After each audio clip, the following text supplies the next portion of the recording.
Hello and welcome. My name is David Oat, and today I'm standing in front of the Old Norwichtown Burial Ground. This afternoon I'm going to take you on a walk through the Old Norwichtown Burial Ground. I'm going to introduce you to some of the people who are buried here, and we're going to talk about the carvers, the tombstones, and some of the burial traditions that people followed way back in colonial times when this graveyard was opened. Today's tour is sponsored by the Norwich Historical Society and the Last Green Valley. So come on along with me, let's take a walk through this Old Norwichtown Burial Ground and see what we can learn looking at these old stones that were carved back in colonial times, back in the 1700s. So the Old Norwichtown Burial Ground opened in 1699. It's actually the second burial ground in Norwich. The first one, which opened way back in 1660, was the Post-Engager Burial Ground. That was the first one that opened. It's located off of Lee Street, which is off of West Town Street. When the Puritans came to Norwich in 1659, they had a tradition of Puritanism, which meant that when someone died, the body really wasn't valued. It was actually considered refuse.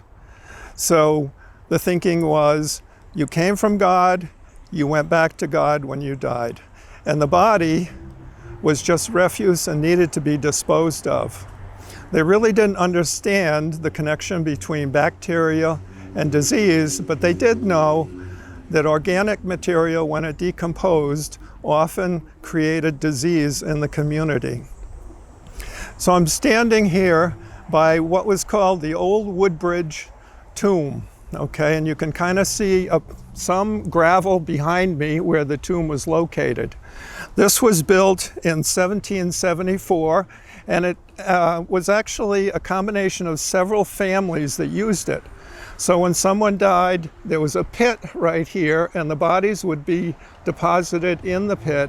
There was a wooden covering over it, and that was it. There was no church involvement, there was no prayer, there were no traditions during the burial. The body was simply put in the pit, and that was it.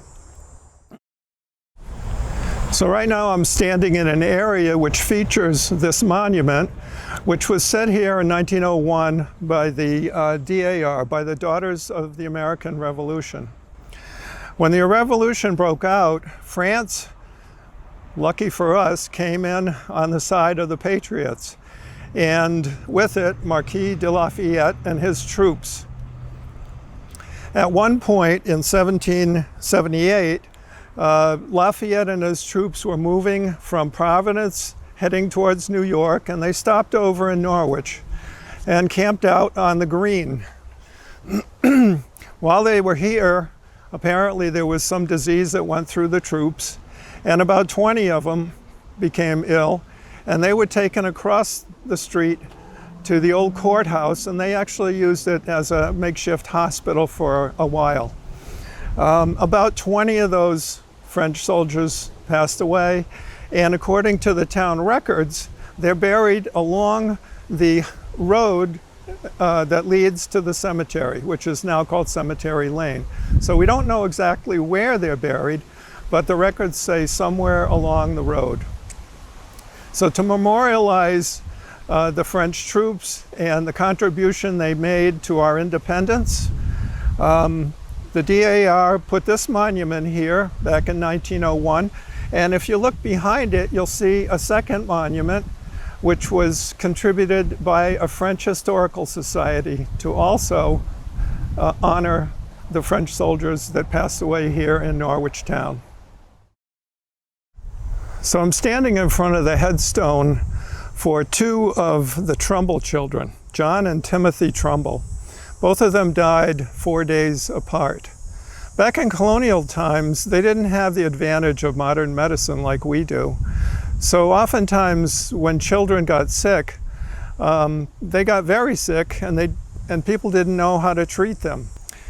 Statistically, about 50% of the kids that were born died in childhood. So the inscription on this headstone reads, "Sacred to the memory of two sons of Mr. John Trumbull, departed this life after 4 days of illness. December 17th, 1794, John in his 15th, and Timothy in the 11th year of his age." And this is a wonderful tombstone. You can see the top here. This is what they call the lunette right here. And you have the two cherubs, the two figures of the kids that died. Now, this stone was cut by John Walden, who lived up in Scotland, Connecticut. And why do we know that?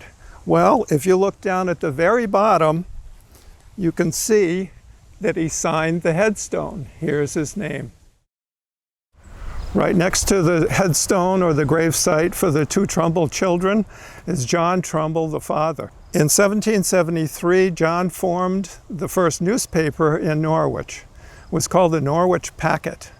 Okay, and he had partners, the Robertson brothers. Alexander and James were his partners in the business. That newspaper is still being printed today. Today it's called the Norwich Bulletin, which is the second longest continually published newspaper in the United States. The longest one is the Hartford Courant. So John's inscription reads, "To John Trumbull, departed this life August 14th, 1802, at 50 years. He was born in Cambridge, Massachusetts, from whence he early removed to this town, in which he was the first publisher of a newspaper.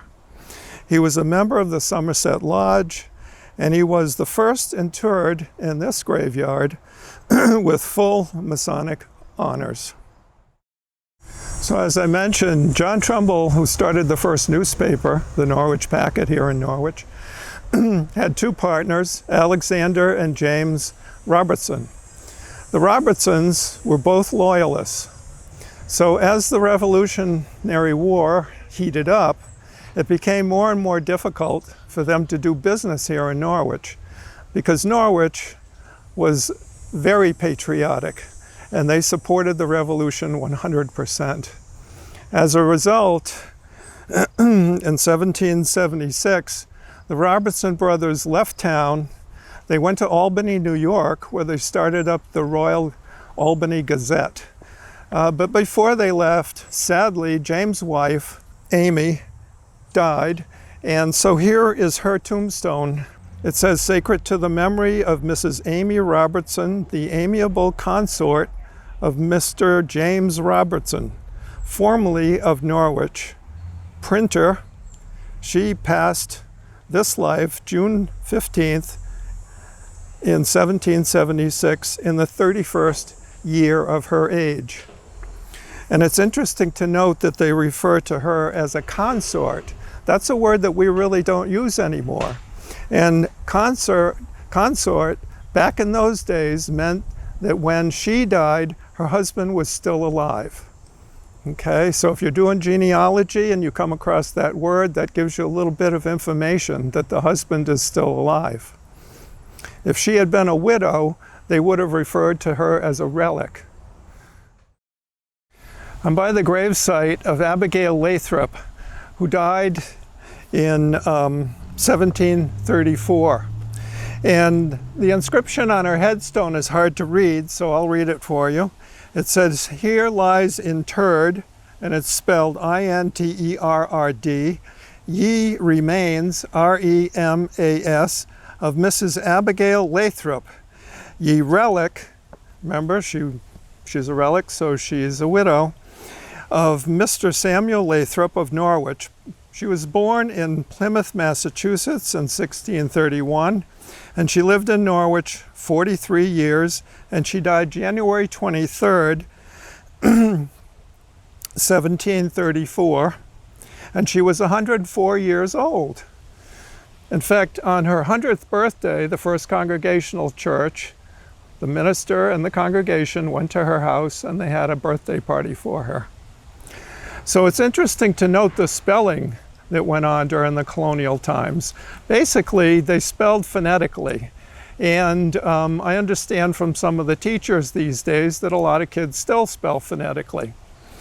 But back in that day, they didn't have a dictionary with rules as far as the spelling goes. In fact, it wasn't until 1783 that Noah Webster published his first dictionary, and that standardized spelling.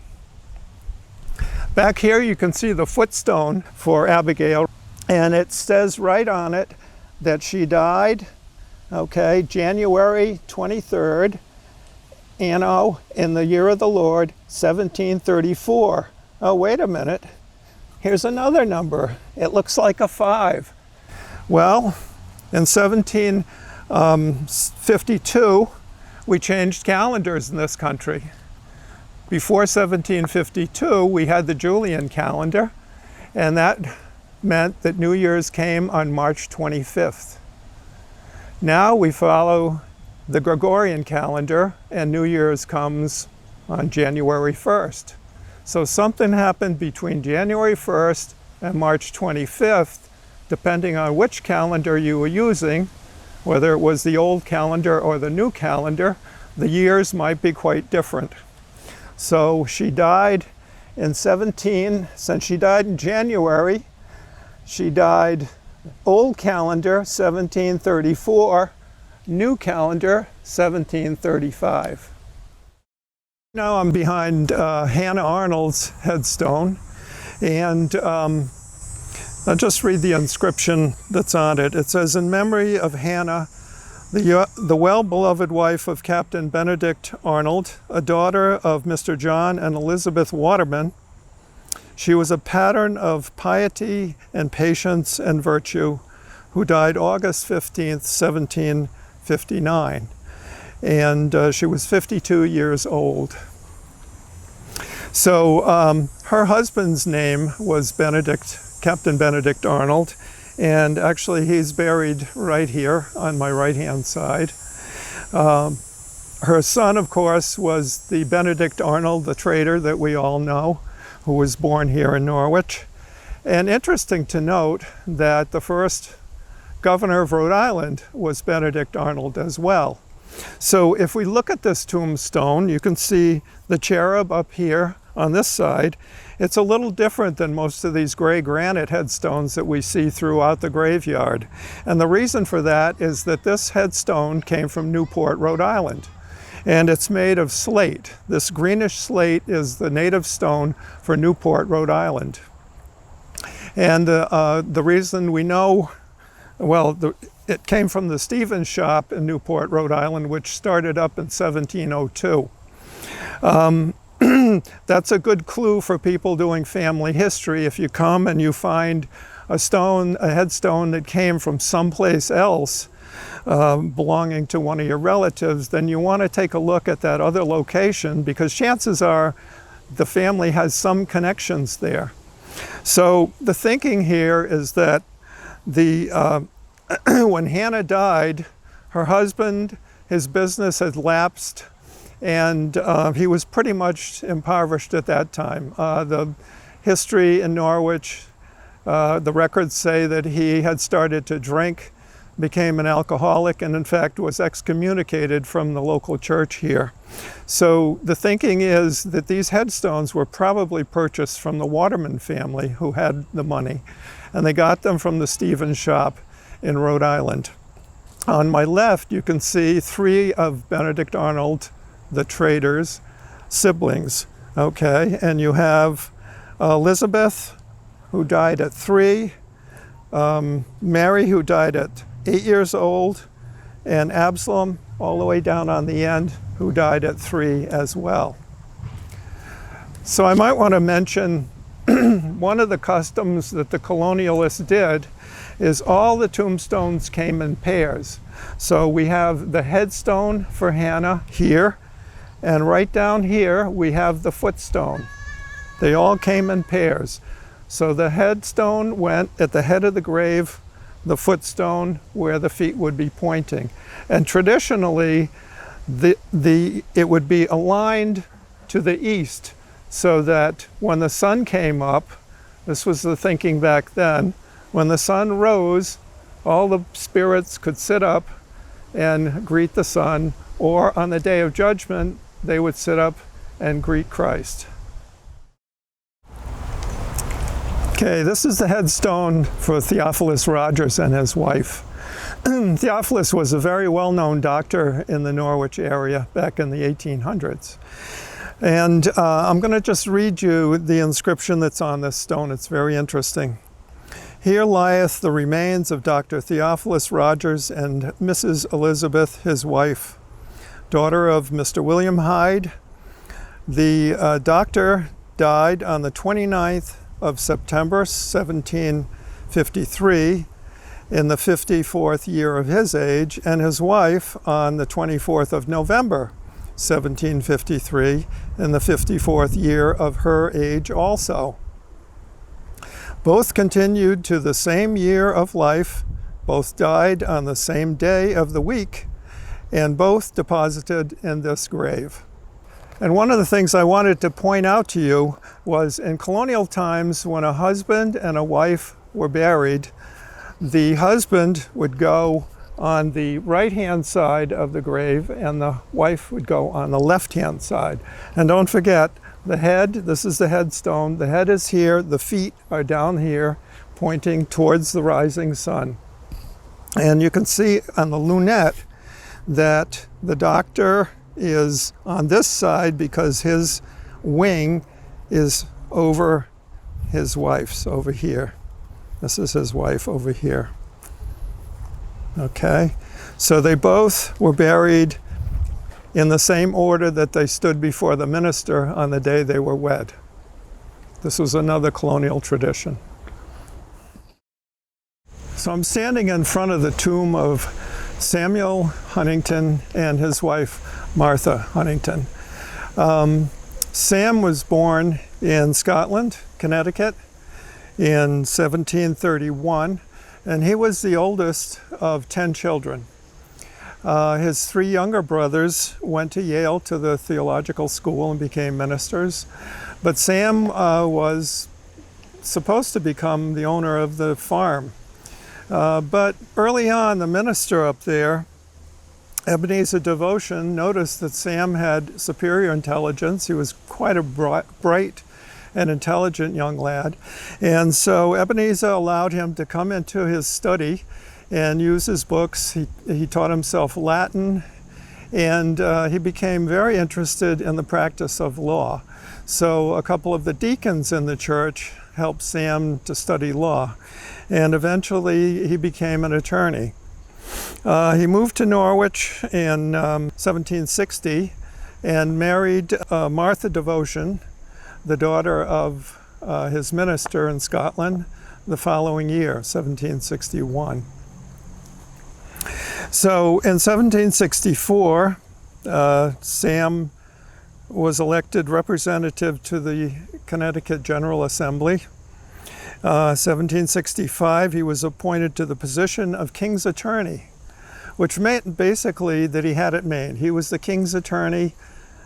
That's about the top of the ladder that you can go as an attorney in colonial days. But 10 years later, Sam was a patriot and he could no longer be the King's Attorney, so he resigned. And in 1774, he was appointed judge of the Superior Court. The next year, he was a delegate to the Continental Congress. And on the 4th of July, 1776, he signed the Declaration of Independence. 3 years later, in 1779, he was also at the Second Continental Congress, where he was seated, and he was elected to be president of that Congress. And that's the time where they passed the Articles of Confederation and declared this country to be the United States of America. So technically we could say that Sam Huntington was the first president of the United States of America. After that, Sam went on to become governor of the state, and he served as governor until he died. So behind me you can see the tomb of the Huntingtons. There was a door down here that would be the entryway into the tomb. It's all been bricked up now. Behind me you see a Vermont marble inscription of Sam, and it says Samuel Huntington, governor of the Connecticut, having served as fellow citizens in various important offices, died the 5th day of January, AD 1796, and he was 65 years of age. His consort, which meant that his wife predeceased him, his consort was Martha Huntington, and she died on June 4th, 1794, and she was 57 years. And below that it says, this tomb contains their relics. I can remember coming up here when I was about 12 years old, and I read this, and I thought, holy mackerel, this tomb has his relics, which means it's probably full of gold and swords and all kinds of stuff. Well, back in 2003, the tomb was in very sad shape. And so the Norwich Historical Society took it upon themselves to do a fundraiser. We raised over $30,000, and we had the Huntington tomb completely restored. And I had the chance to come up here the day that it was opened and poke my head inside with Nick Bellantoni, the state archaeologist. And there's no swords in there, but there were the skeletal remains of Sam, who is on the far, left-hand side, and Martha, his wife, on the right-hand side. It took about a month to do the restoration. All the brickwork was replaced. And on November 24th, 2003, we rededicated the tomb. We reinterred the remains of the Huntingtons and celebrated a great life to a servant and a patriot of this country. So I hope you enjoyed our tour of the Old Norwichtown Burial Ground. And I would suggest that if you get a chance, come and visit, because these old graveyards are really like outdoor museums. They're filled with history, there's art, there's some of this country's first sculpture, there's genealogy, and there's a chronology, if you go through the years, of religious beliefs. Sometimes you'll find humor, sometimes you'll find tragedy, and sometimes scandal. But these are really interesting places to come, walk, spend a quiet time, and see what you could learn if you just take a few minutes to stop and look.